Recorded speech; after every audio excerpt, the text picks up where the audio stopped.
तो देखिए first question है, fill in the blanks using correct word given in the bracket. Fill in the blanks है, कोई ज्यादा टफ तो होता नहीं है। कह रहा पहला वाला क्वेश्चन कि क्या ऑल सर्कल्स आर कॉन्ग्रुएंट या सिमिलर, मतलब जितने भी सर्कल्स होते हैं वो कॉन्ग्रुएंट होते हैं कि सिमिलर होते हैं। ठीक है, तो ये तो इजी सवाल है। सपोज करिए मेरे पास एक सर्कल है ये और एक और सर्कल है मेरे पास ये।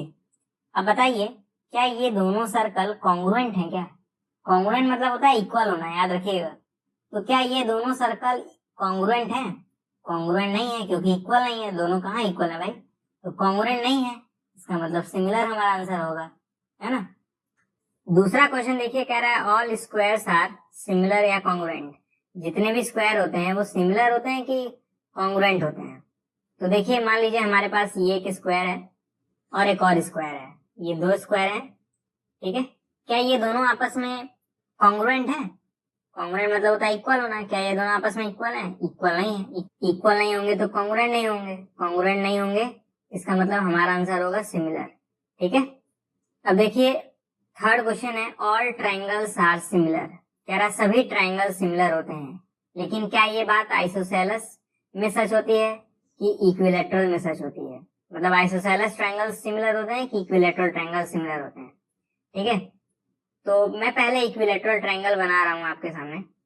ये हमारे पास एक ट्राइंगल है और एक और ट्राइंगल है, ठीक है। ये दोनों आपस में इक्वल तो नहीं है, मैं इसको खींच के बड़ा कर दे रहा हूँ, ठीक है। ये थोड़ा सा बड़ा हो गया अब।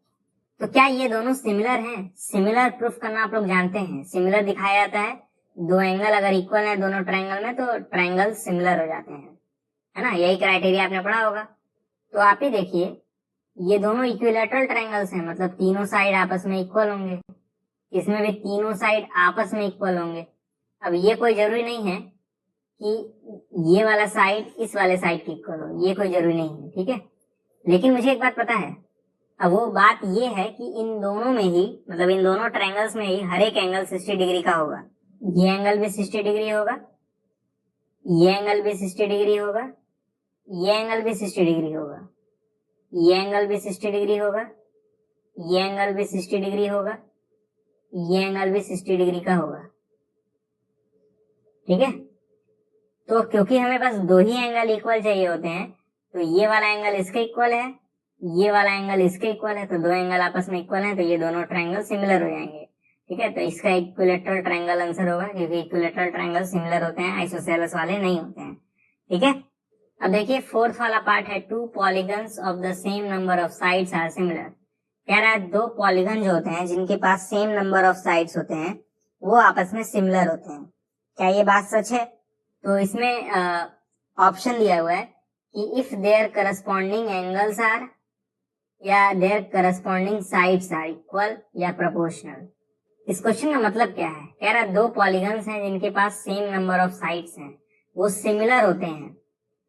कब? जब देयर करस्पॉन्डिंग एंगल्स आर, मतलब जब उनके एंगल्स इक्वल होंगे कि प्रोपोर्शनल होंगे। बताइए, एंगल्स तो इक्वल होने पड़ेंगे ना अगर सिमिलर होना है तो पहले वाले में, जैसे फोर्थ वाले में दो पार्ट है, part number A, part number B. Part वाले ए में इक्वल आएगा क्योंकि एंगल्स इक्वल होने पड़ते हैं, दो एंगल्स इक्वल होंगे तभी पॉलीगन जो है वो सिमिलर कहलाएगा।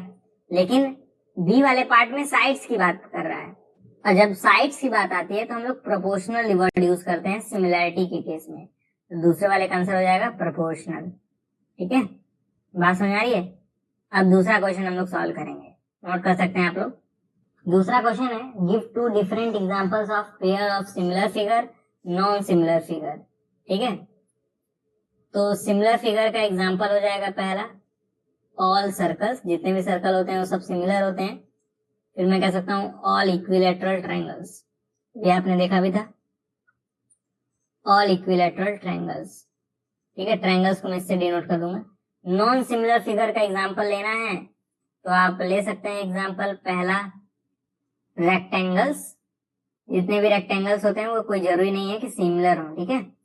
दूसरा एग्जांपल आप ले सकते हैं रोम्बस, ठीक है। रोम्बस, ये भी आपस में सिमिलर नहीं होते हैं, कोई जरूरी नहीं है कि वो सिमिलर हो, ठीक है।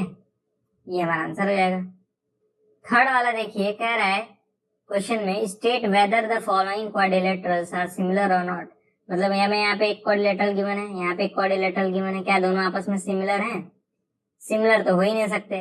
सिमिलर जब होते हैं तो एंगल्स इक्वल होते हैं। यहाँ पे तो एंगल 90 डिग्री का है, क्या यहाँ पे भी एंगल 90 हो सकता है? यहाँ पे एंगल तो कुछ और होगा, 90 तो होगा नहीं, ठीक है। यहाँ पे एंगल 90 के इक्वल नहीं होगा, लेकिन जब सिमिलर होता है तो एंगल्स को इक्वल होना पड़ता है ना। तो एंगल्स इक्वल नहीं है, एंगल्स आर नॉट इक्वल। जब एंगल्स इक्वल नहीं होंगे तो ये सिमिलर नहीं होंगे, तो इसका आंसर हो जाएगा नॉट सिमिलर, ठीक है। तो 3 क्वेश्चन हो गए, 3 ही क्वेश्चन थे। अगला एक्सरसाइज हम लोग अगले वाले वीडियो में सॉल्व करेंगे। अगर आपका कोई डाउट है इस एक्सरसाइज में तो आप कमेंट बॉक्स में पूछ सकते हैं, या फिर आप मेरा टेलीग्राम चैनल भी ज्वाइन कर सकते हैं। तो आज के वीडियो बस इतना ही, मिलते हैं अगले वीडियो में, तब तक के लिए गुड बाय।